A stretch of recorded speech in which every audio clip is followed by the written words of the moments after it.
여러분 안녕하십니까, 진성호입니다. 오늘 인수위원회에 간사회의가 있었습니다.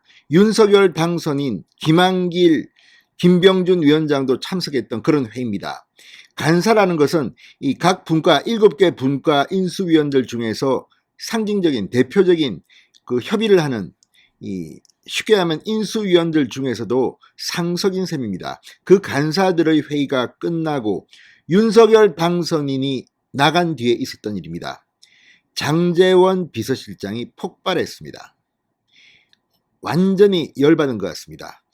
자, 장제원 비서실장이 뭐라고 했을까요? 이런 말을 했다고 합니다. 유출자는 반드시 색출해 인수위에서 사퇴시켜버리겠다. 이건 범죄행위다. 감찰해서 형사 고발 조치하겠다. 자, 이처럼 장제원 비서실장이 열받은 이유는 저는 충분히 이해합니다. 인수위원회가 출범할 당시 안철수 인수위원장이 했던 말이 있습니다. 이 인수위원들은 각자의 의견을 언론에 공개하지 말라. 오해를 받을 수가 있다. 검토한다고 말만 해도 언론에서는 윤석열 인수위 이거 결정 추진 이렇게 나갑니다. 그러니까 인수위원장이나 부위원장 혹은 대변인 이렇게 공식적인 창구를 통해 말해달라는 거였습니다. 그런데 이번에 이것과는 비교가 안 되는 그런 일이 벌어졌습니다. 인수위 내부 정보가 언론에 그대로 유출돼 사진까지 나가는 그런 일이 벌어진 겁니다.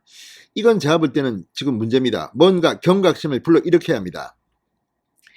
흔히들 이 인수위원 하지만 인수위원은 많아야 24명입니다.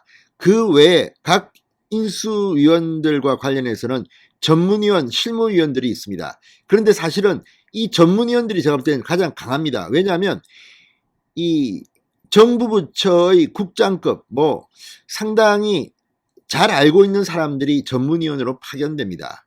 그러다 보면 업계 또는 정치권의 로비가 엄청납니다. 특히 인수위원 시절이 당선인의 파워가 제일 센 때입니다. 특히 정부 부처 이 조직을 바꾸고 하는 데 있어 가지고는 결정적입니다. 저도 기억나는 게 이명박 인수위에서 전문위원으로 참여한 적이 있는데 그때 제가 미디어 이쪽을 챙기고 문화 쪽 좀 안다고 하니까 갑자기 또 제가 이제 그 언론에 그전에도 미디어 팀, 뉴미디어 팀 팀장이고 이렇게 되니까 갑자기 로비가 들어오는데요. 정부 부처에 깜짝 놀랄 사람이 막 직접 찾아옵니다. 안 만나주니까 지키고 있다가 갑자기 들이닥치고 우리가 이게 해체되면 어디로 가야 되는데 이왕이면 해체되는 것까지는 그런데 저쪽으로 좀 갔으면 좋겠다. 아무튼 상당한 로비. 아마 저는 그나마 정부 부처지만 다른 쪽은 업계 로비는 막 돈까지 갖고 오고 이런 경우도 있다고 합니다. 자, 이런 보안이 철저해야지 뒤탈이 없습니다. 뿐만 아니라 이 전문위원 중에는 이 윤석열 당선인이 같이 일했던 선거 참모들도 있지만 정부 부처에서 파견 나오는 사람들이 많습니다. 이 사람들이 사실은 더 잘합니다. 돌아가는 걸. 그러니까 이 사람들이 장난치기 시작하면 끝이 없습니다.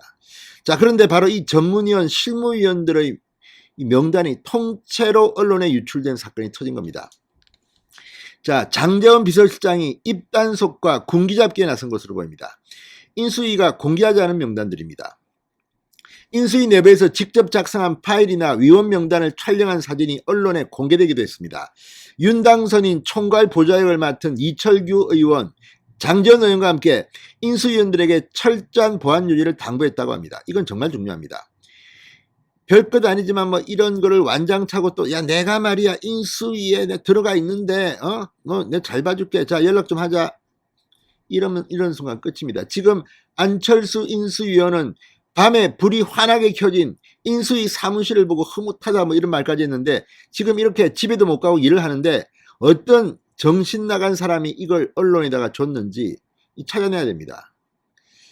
이렇게 기강이 해야지면 게다가 지금은 이명박 정부 때와는 다릅니다. 이명박 정부 때는 그래도 이 당시 총선이 예정되어 있었고 또 지금처럼 이렇게 172석의 압도적인 민주당 아니었습니다. 그런데 지금은 정부 부처가 완전히 문재인 정부 아닙니까? 그 사람들이 또 어떤 짓을 또 할지 압니까? 아무튼 지금은 정말 살얼음판을 걷는 듯한 그렇게 해야 되는 겁니다. 자, 오늘 회의에는 안철수 위원장과 김한길 국민통합위원장, 김병준 지역균형발전특위위원장도 참석했습니다. 현장에 있던 한 인수위원은 장제원 실장이 정말 단단히 화가 났더라. 이철규 의원을 중심으로 당선인실에서 유출자에 대한 감찰에 나설 것으로 안다고 말했습니다.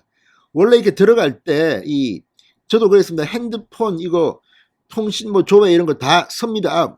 하십시오.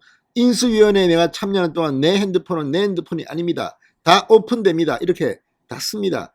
그런데 제2의 핸드폰을 쓰는 사람들도 그때 보니까 많습니다. 또 밖에 전화해서 야 이게 말이야 이렇게 진행되고 있고 이렇게 되면 끝납니다. 그러니까 이런 사람들에 대해서는 정말 안철수 위원장 말처럼 그렇게 하는 순간 그 사람은 그냥 이제 경력이 막 확 날아가는 겁니다. 그거 안 하면요 이거 쉽지 않습니다. 자, 당선인 측 관계자에 따르면 장제원 비서실장은 인수위 관련 정보가 언론에 공개되는 것에 민감한 반응을 보이고 있다고 합니다. 정식 보고 라인을 거치지 않고 서리건 정보가 나갈 경우 윤석열 당선인에게 큰 부담이 될 수가 있습니다. 당선인 측이 청와대 이전 업무나 미중 일러 특사 등 관련 언론 보도에 대해서 적극적으로 오보 대응을 하는 것도 이런 배경으로 해석됩니다.